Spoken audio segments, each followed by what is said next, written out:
Alright, this is the Air Products external Amiga floppy.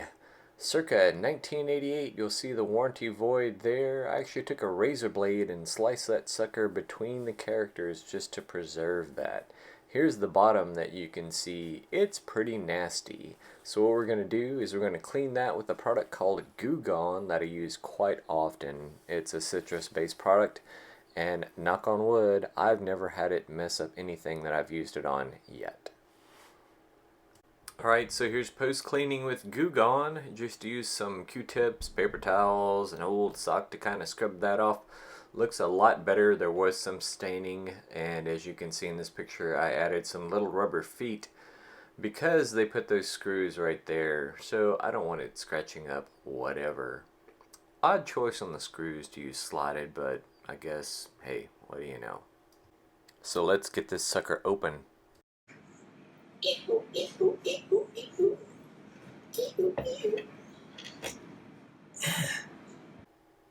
Alright, here's your internal shots. I'll just go silent and let you enjoy these until it is time to speak again.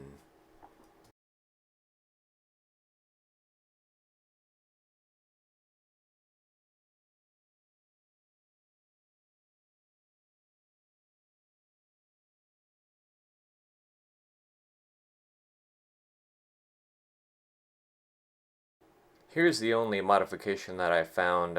They have a copper jumper there. It looks like to the disk change point from one of the jumper pins.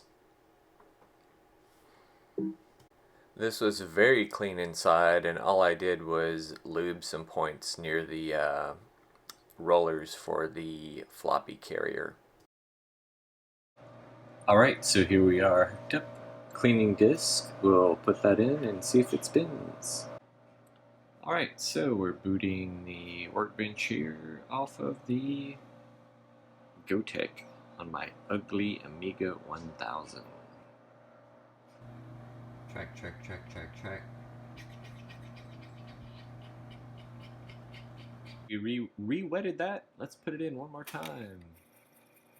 Spin, drive access, and then we'll try an actual floppy. We'll give it a couple more spins, because you're supposed to run this for like 10 or 15 seconds. Yep, it's bad. It is recognized, and it says DF1 bad because, guess what? It's a cleaning floppy. We know this. A few more spins around the clock. Maybe one more. Let's try an actual floppy in here and see what we get. Before we check that out, today's video is brought to you by AI Data.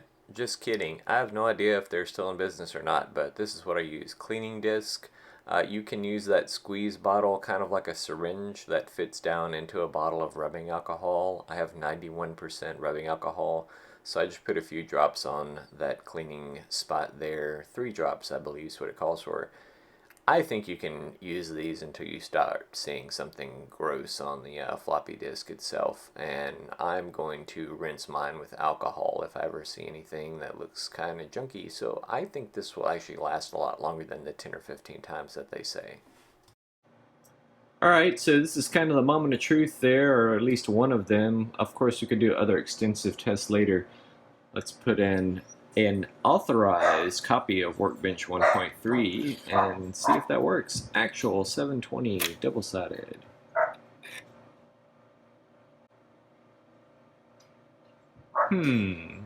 Hello. That confused me. It's such a short access. We did get that on the screen though. Let's double check. Gonna eject that workbench. Goes away on the screen. Put in that workbench floppy. There it goes. Looks like we're initially working. If there's any updates, I'll do that in a part 2 video. But noise, got a pretty good price on it, and as I was hoping, it is a PC drive inside of there with one small modification. So, thanks for watching. Give me a subscribe because I'm trying to monetize my channel. I'll admit it. I suppose at some point Video Ideas owned this floppy drive because this is the sticker that was on the bottom. So if you know anybody that worked for Video Ideas, tell them their floppy drive is still out here working apparently and kicking around. That would be neat because I love coincidence. Thanks for watching.